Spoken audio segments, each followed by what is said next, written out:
cutting-edge, huge practice in the field, and many of us are in debt to Jerry for his guidance, his medical expertise, and his friendship, including NASCAR, the Carolina Panthers, and the National Football League. Yow.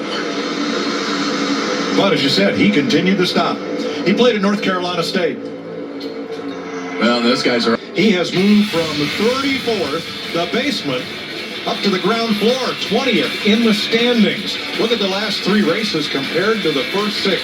Yeah, I think great turnaround. The last three, I think, if my memory serves me correctly, I think it was 9th, 13th, and 3rd.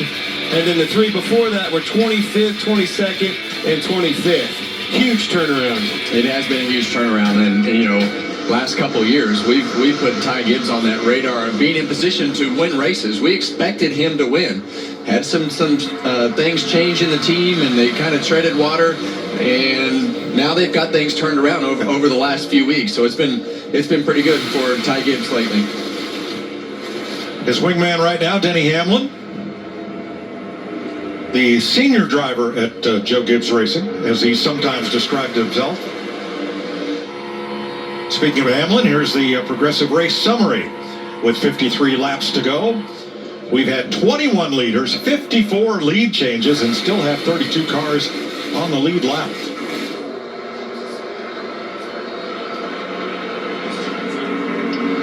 Toyota's in the front 5, Ford's in the next 5, Chevy's the next 2. Yikes! Anthony Alfredo. That was a wreck. It just didn't happen, Kevin. Yeah, I'm not sure exactly what he was doing there, right there, but definitely about caused the wreck. That's for sure. You know, if you're Joe Gibbs and you're watching your cars right here, running at the front, right where they need to be, the drafting tracks since the Gen 7 era haven't been the best to them. Bell winning in Atlanta, what we consider now a drafting track, was basically their only one. So they can pull off a win here. It's a huge step in the right direction, back to the dominance that they had at one time with that old car. Well, 52 laps to go here in the final stage. Instead of showing you a car commercial, we're going to stay right here for commercial-free racing from Talladega. Thanks to Toyota, all out. Ty Gibbs has led now 8 laps. He's been out front for the last 8 in a row. Right behind him, Denny Hamlin, who led once for 7 laps. Josh? Well, yeah, and you guys were talking about Ty Gibbs in the last 3 races and where he's been able to jump to in the standings. And I talked to Tyler Allen, his crew chief, earlier today, and he said the big thing they had to reevaluate during the off week was just getting more efficient with their workload, getting a baseline back to where they need to be. He was admitting that, yes. Much it has pulled that outside lane back. So that gap has to be filled.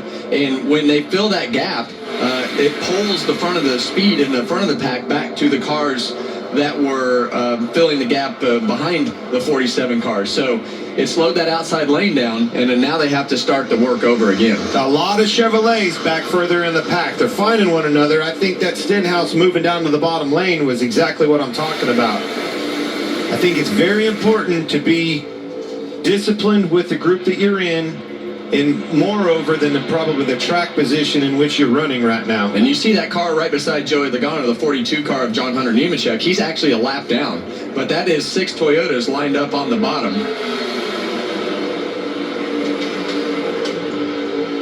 They're in turn 3. Fox around the turn, NHRA 4-wide coverage from Charlotte tonight, 7 p.m. Eastern Time on FS1. IndyCar, Barber Motorsports Park, Birmingham, Alabama, Sunday, May 4th, 1:30 Eastern Time.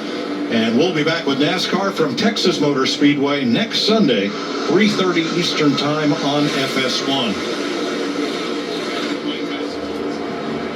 Every lap that goes by, guys, the intensity level just keeps notching up because the pressure of having to make this pit stop, get on and off of pit road, and then the intensity that comes with the end of this race is undescribable. I don't even know how you can describe the intensity of the last 20-so laps of these types of races.